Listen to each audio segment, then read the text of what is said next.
अस्सलाम वालेकुम। UA education hub के इस प्लेटफॉर्म से मैं उसामा रिजवी एक बार फिर हाजिर। आज वही टॉपिक है प्रोजेक्टाइल मोशन और उसका पार्ट 2 जो है वो केस नंबर 2 को हम डिस्कस करेंगे।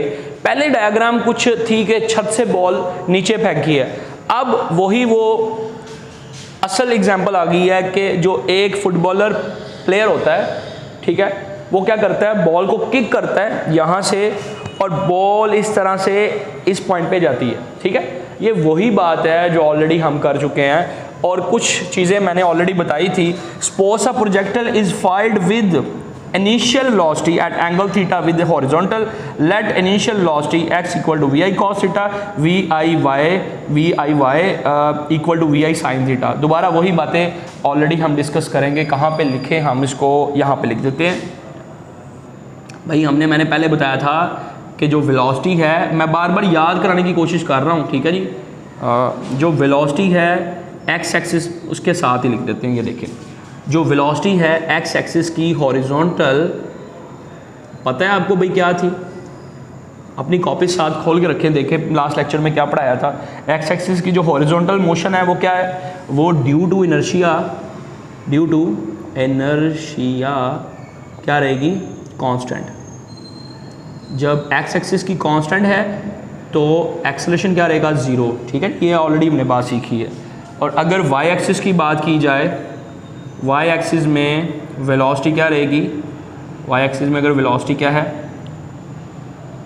वेरिएबल है या not equal to constant zero, तो एक्सेलरेशन क्या होगा? Due to the gravity. ठीक हो गया। अब मज़ा आएगा टॉपिक को पढ़ने में, ठीक है। तो मैंने बता दिया, let equal to vi x equal to vi cos theta, vi y equal to vi sin theta.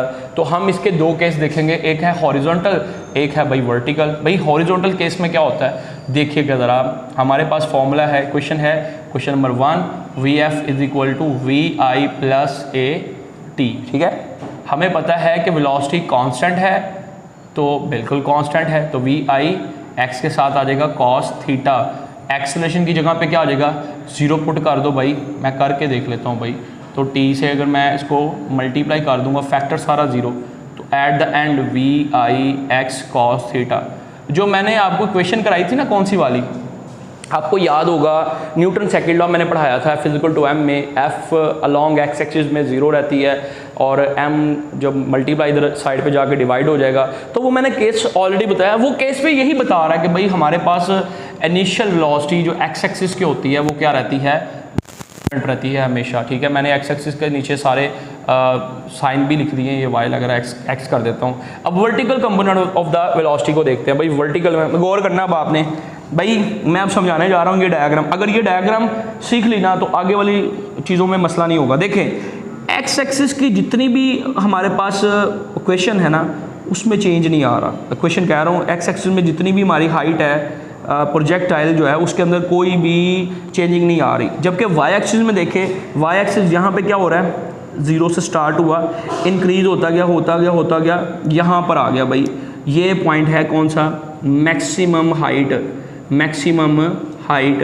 ये अगले टॉपिक में हम पढ़ेंगे मैक्सिमम हाइट क्या होती है भाई। मैक्सिमम हाइट यहाँ से फिर नीचे की तरफ जाएगा। तो पहले वाला टॉपिक था, इधर मैं अगर लाइन लगा लूँ तो वो ये वाला था। अब उससे पीछे वाला पॉइंट भी है कि छत पर बॉल भी फेंकी है ना, तो छत पे बॉल जाएगी तो बॉल छत से नीचे आएगी। ठीक है, तो एक सिंपल सी एग्जांपल है। वर्टिकल में भी फिर सेम वही आपको इक्वेशन लिखनी पड़ेगी।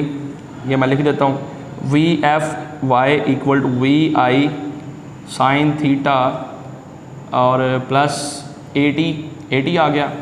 अब at को भी कन्वर्ट कर देते हैं भाई, कर देते हैं vi माइनस gt। ठीक है जी, समझ लगी कि नहीं लगी? vi f is equal to vi plus at। अब आप कहेंगे सर माइनस gt क्यों लगाया? भाई देख लो, अगेंस्ट द फील्ड जा रहे हैं कि नहीं जा रहे? Against the field. जब भी अगेंस्ट द फील्ड होगा तो साइन कौन सा आएगा? Negative sign. क्लियर हो गया? किसके साथ? जी के साथ। तो इक्वेशन हमारे पास बन गई है। देखें, एक इक्वेशन ये वाली बन गई है, इसको 1 का नाम दे देते हैं, इसको 2 का नाम दे देते हैं। भाई समझ लग गई कि नहीं लगी?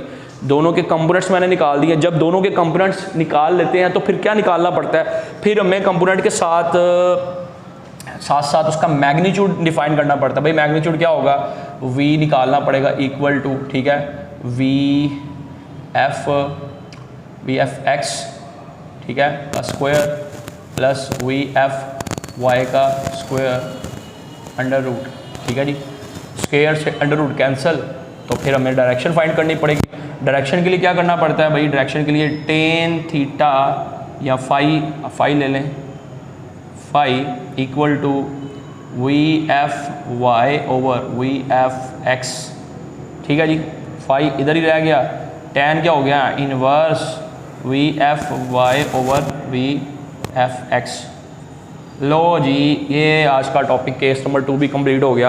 अब केस नंबर 2 में बताने वाली बातें वेरी इंपॉर्टेंट क्या है, देखिएगा वी आई जो होता है इनिशियल वेलोसिटी, केस नंबर 2 में, केस 2 के अंदर इनिशियल वेलोसिटी जो वाई एक्सिस में, याद रखिएगा वो जीरो कभी भी नहीं होती, क्योंकि यहाँ पे कोई ना कोई तो उसकी वेलोसिटी होगी, ठीक है। समझ आई कि नहीं आई।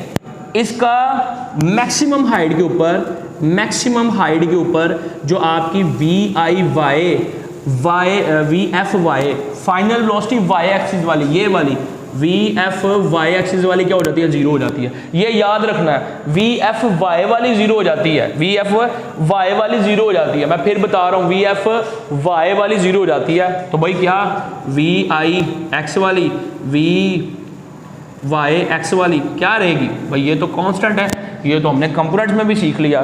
तो अगेंस्ट द ग्रेविटी, तो ग्रेविटी के अगेंस्ट द साइन आएगा नेगेटिव। तो होप्स हो कि आज के लेक्चर की आपको समझ आई होगी। ये लेक्चर भी केस नंबर 2 का भी काफ़ी ज़्यादा जो है वो इफेक्टिव हुआ होगा आप लोगों के लिए। देखिए ये जो लॉन्ग क्वेश्चन है ना, प्रोजेक्टाइल मोशन, ये एक लॉन्ग क्वेश्चन है और इस लॉन्ग क्वेश्चंस के लिए आपको थोड़ी सी मेहनत करने की ज़रूरत डेफिनेटली रहेगी, ठीक है। अगर आप पॉइंट्स बनाकर उसको अच्छे तरीके से डिस्कस करेंगे तो इसकी आपको जो है ना समझ बखूबी आएगी और आप इस लेक्चर में बहुत ज़्यादा अच्छे तरीके से जो है वो टॉपिक को डिस्क्राइब कर सकते हैं। तो ये आएगा किस तरह से भाई, प्रोजेक्टाइल मोशन हमने ऑलरेडी पढ़ा, 2 dimensional motion under the constant acceleration due to the gravity.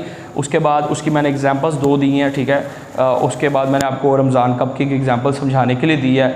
मैंने आपको थोड़ा सा आर्टिकल बताया, थ्योरेटिकल मैंने थोड़ा सा कम लिखा है क्योंकि लिखने में ही टाइम सारा जो है ना वेस्ट हो जाता है, फिर समझाने का टॉपिक निकल जाता है, ठीक है। तो हॉरिजॉन्टल कंपोनेंट ऑफ वेलोसिटी भी ऑलरेडी मैंने बताया आपको, ठीक है। इसकी भी समझ आई है। इक्वेशन नंबर, अभी हमने इक्वेशन नंबर 2 का और इक्वेशन नंबर जो है 1 का वो हमने उसको डिस्कस किया है। मैं क्वेश्चन सारी लिख देता हूँ। सबसे पहले हमने पढ़ी भी वैसे क्वेश्चन ही थी, V F is equal to V I plus A T, that is the first equation.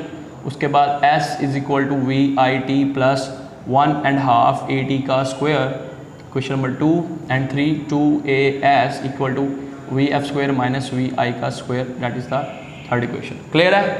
तो होप्स हो कि आज का लेक्चर जो है वो काफ़ी ज़्यादा बेहतरीन साबित हुआ होगा। इंशाल्लाह इसी तरीके से बने रहिएगा, ठीक है।